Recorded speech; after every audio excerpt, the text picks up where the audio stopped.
Gloire soit rendue au Père de notre Seigneur Jésus-Christ qui nous a accordé cette opportunité d'être ensemble et en direct avec vous.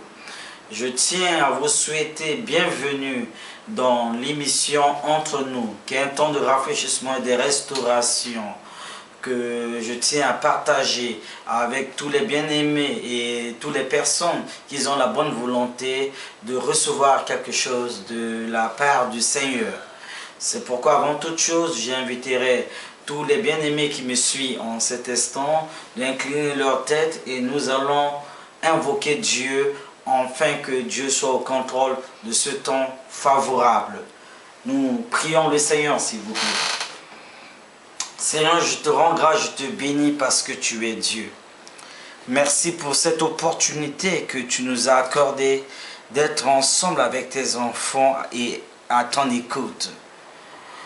Je prie en cet instant pour que ma personnalité puisse disparaître devant la lumière de ta parole. Pour que tu prends place et que tu parles à tes enfants qui me suivent en cet instant. Je te promets de te donner la gloire de ce moment. Car c'est toi seul qui es Seigneur et tu règnes pour toujours. Seigneur, que tu disposes le cœur de tes enfants à recevoir réellement cette parole. Que tout ce qui est de raisonnement, que tout ce qui est de calcul, que toute puissance de perturbation, de distraction, que tout ce qui vient de la puissance de l'enfer, qui veulent s'élever en fait de perturber la mentalité ou la conscience de tes enfants en vue de recevoir ta parole, que cela soit réellement sans effet par la puissance du nom de Jésus de Nazareth. Je proclame que Jésus-Christ est Seigneur dans toute sa dimension, dans les cœurs. Je proclame que Jésus-Christ sera Seigneur en toutes choses durant cette parole. Merci parce que tu es fidèle. Au nom de Jésus, nous sommes à tes pieds pour t'écouter. Parle-nous, notre Dieu. Et nous disons tous Amen. Nous rendons grâce à notre Dieu qui nous a permis d'être ensemble une fois de plus avec vous. Chers bien-aimés en Christ, je tiens à partager un certain nombre de choses importantes avec vous, qui va vous aider, qui va apporter quelque chose de nouveau dans votre histoire, qui va changer votre mentalité et votre manière de voir les choses. Je ne connais pas vos histoires, je ne connais pas ce que vous avez connu d'une manière personnelle, je ne connais pas vos parcours, je ne connais pas les moments difficiles que vous avez eu à parcourir d'une manière personnelle dans votre vie. Je ne connais pas les déceptions. Je ne connais pas un certain nombre de choses que vous avez connues. Mais tout ce que je sais, j'ai une connaissance claire d'un Dieu qui a cette capacité, le pouvoir de changer l'histoire de la vie de l'homme. Parce que dans sa parole, quiconque qui le rencontre, quelque chose de nouveau, de spécial, commence toujours dans l'histoire de sa destinée. Et je suis sûr et certain qu'au travers de ce moment de méditation, de partage et de la restauration, quelque chose de nouveau doit commencer dans l'histoire de votre destinée. Qu'importe ce que vous avez connu, qu'importe ce que vous avez entendu en ce qui vous concerne, qu'importe ce que les gens ils ont arrêté à votre sujet, je connais un Dieu qui a la capacité de changer l'histoire de la vie d'une personne. Qui a la capacité, le pouvoir d'apporter quelque chose de positif là où les hommes ne peuvent pas s'attendre. Et c'est pourquoi le thème que j'aimerais partager avec vous, c'est un thème qui est très simple et qui est très profond. Le thème de mon message, c'est une vie, une terre et un destin. Vous savez, une vie, une terre et un destin. Aujourd'hui, nous avons trois choses dans ce monde. Nous avons une vie que nous sommes vivants et que c'est à cause de cette vie que nous partageons d'une manière quotidienne avec tout le monde.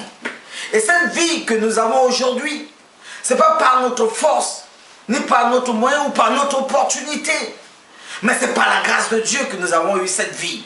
Et c'est quelque chose que Dieu a prédestiné d'avance. Ça veut dire qu'on n'a pas fait ce choix pour avoir cette vie, mais c'est quelque chose qu'il a prédestiné d'avance pour que nous soyons nés, par exemple, dans telle ou telle famille, pour devenir ce que nous sommes. Mais malheureusement, aujourd'hui, à cause de cette vie que nous avons, beaucoup des hommes et des femmes sur la surface de la terre ont cette tendance à poser plusieurs des questions en ce qui concerne leur vie. Ils doutent même un certain nombre de choses élémentaires en ce qui concerne leur vie. Pourquoi? Parce qu'ils sont nés dans telle famille, parce qu'ils sont de telle famille comme ça. Ils posent des questions en ce qui les concerne. Et parfois, il leur arrive à avoir des limites en ce qui leur concerne, à se faire culpabiliser, en disant beaucoup de choses en ce qui leur concerne, que moi je suis tel. Ils passent leur éternité à envier d'autres familles, à envier d'autres nationalités, à envier beaucoup de choses dans l'ordre général, à envier que non, si j'étais tel, je devais être comme ça. Si j'étais tel, je devais être comme ça. Si j'étais français, je devais être heureux. Si j'étais américain, je devais être heureux. Si j'étais tel, européen, je devais être heureux. Ils ont envie, ils posent des questions par rapport à la vie. Mais une chose est certaine, bien-aimé, on ne choisit pas sa famille. Qu'importe ta famille peut être la famille la plus misérable de la terre. Tu ne choisis en aucun cas ta famille. Parce que ta famille, ça fait partie de quelque chose que Dieu a établi d'avance pour que tu sois né dans cette famille. Tu ne peux jamais en aucun cas choisir ta famille. Même si aujourd'hui ton père, même si aujourd'hui ta mère est l'homme le plus misérable, ça fait partie d'un destin de Dieu. C'est quelque chose que Dieu a établi d'avance pour que tu puisses être né dans cette famille. Mais cela n'exclut pas les objectifs que Dieu a fixés par rapport à ta vie. Malgré que tu peux être né dans une famille la plus misérable, malgré que tu peux être né sur une terre inconnue de la surface de la terre, mais Dieu a un projet. Dieu a un but pour toi. Lorsque Dieu a pris son temps pour pouvoir te créer dans ce monde, ça veut dire que Dieu a prévu quelque chose en ce qui concerne également ta vie, en ce qui concerne ta destinée à toi. C'est pourquoi je voudrais vous rappeler que les histoires de telle nation n'ont envié de telle nation n'a rien à voir avec les choses de Dieu. Je tiens à vous pousser à prendre conscience. La Bible dit quoi dans Genèse 1? Genèse 1 verset 26, la Bible dit, puis Dieu dit, faisons l'homme à notre image, à notre ressemblance qui domine. J'aimerais rester seulement sur ces trois choses. La Bible dit quoi? Faisons l'homme à notre image. Si nous voyons dans le récit de ce chapitre, avant toute chose, c'est Dieu seul qui agit. La Bible dit que Dieu dit que telle chose comme ça se fait et la chose se produit telle que Dieu a dit. Mais en ce qui concerne l'homme, Dieu a pris son temps. Il a dit faisons. Ça veut dire qu'il a fait appel au Père, au Fils, au Saint-Esprit. Pourquoi? Parce que c'est quelque chose d'important, c'est quelque chose d'incontournable, c'est quelque chose de précieux, c'est quelque chose de valeureux, l'homme. Il a dit faisons l'homme à notre image, selon notre ressemblance, en fait qu'il domine. Ça veut dire que l'homme a été prédestiné d'avance par Dieu pour venir dominer. L'homme portait une valeur, quelque chose de précieux. Pourquoi? Parce que la Bible dit faisons l'homme à notre image.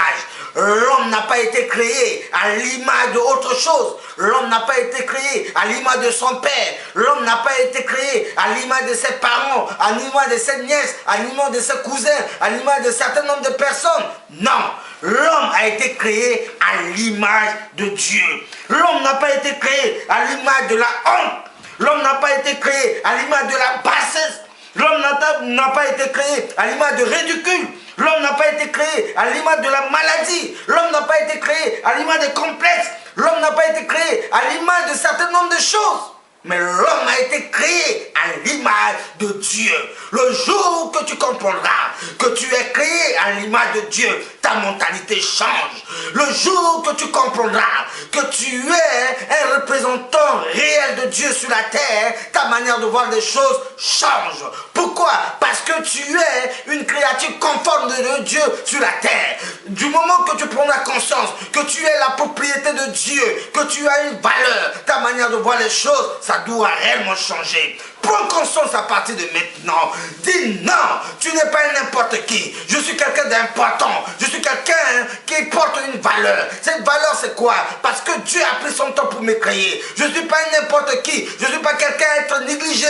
Je ne suis pas quelqu'un qui doit être méprisé par les autres. Je m'en fous de ce que les autres peuvent penser à mon sujet. Je m'en fous de ce que les autres peuvent croire à mon sujet. Je suis la créature de Dieu. Je suis ce que Dieu dit que je suis. Pourquoi? Parce que j'ai J'ai été créé par Dieu. Et Dieu m'a créé pour dominer. Dieu m'a créé pour triompher. Dieu m'a créé pour vivre la gloire. Dieu m'a créé pour vivre le succès.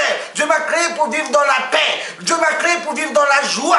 Mais pourquoi les pleurs? Pourquoi vous passez votre temps à se sentir ridiculisé? Pourquoi vous passez votre temps à se sentir toujours que vous êtes trop bas parmi les gens de votre génération?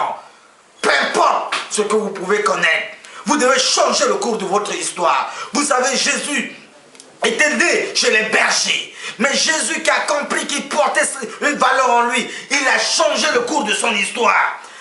Étant chez les bergers qu'il a été né, il ne se souciait pas que j'étais né dans telle ville, dans tel village. Il ne se souciait pas de cette chose. Mais tout ce qu'il a compris, qu'il était là pour une mission, pour un objectif précis, que Dieu en lui, Dieu a mis en lui quelque chose d'important, quelque chose de spécial. Et à cause de cette chose, il a changé l'histoire. Il a changé son histoire. Il est devenu le roi des rois. Jésus de Nazareth, le roi des rois. Aujourd'hui, nous voyons la vie de David. David qui prête les brebis dans la bourse, qui était quelqu'un d'inconnu, quelqu'un qui n'est pas connu même dans sa famille, dans sa propre famille. Mais le jour est arrivé que David a compris qu'il est quelqu'un d'important. Il est devenu un roi incontournable sur Israël.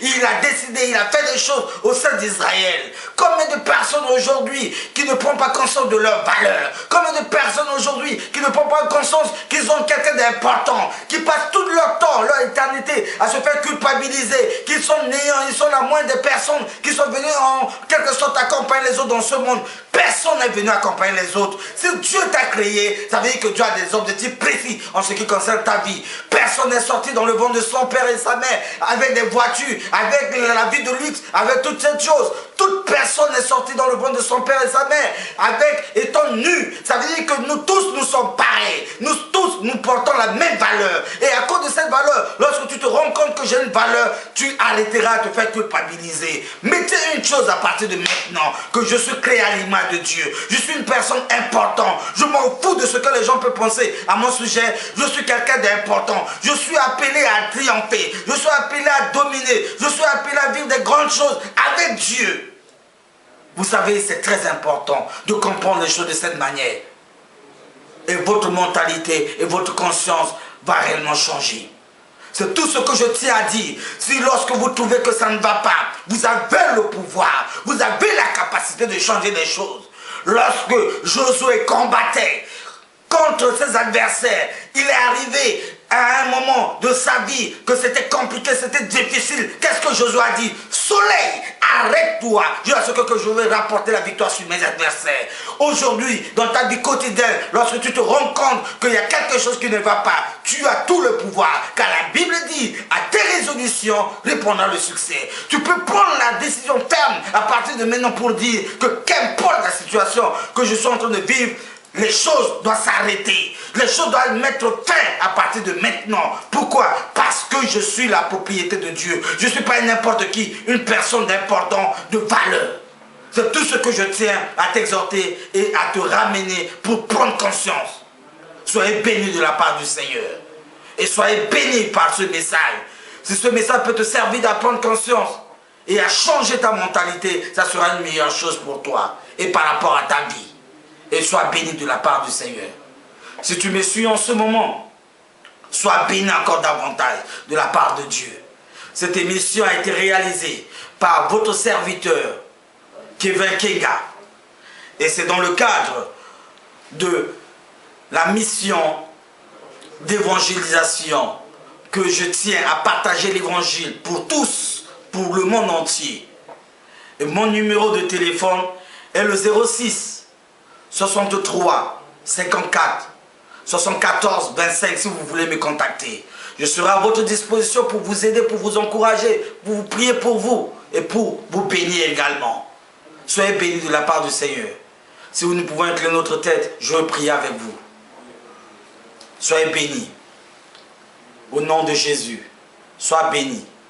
Amen.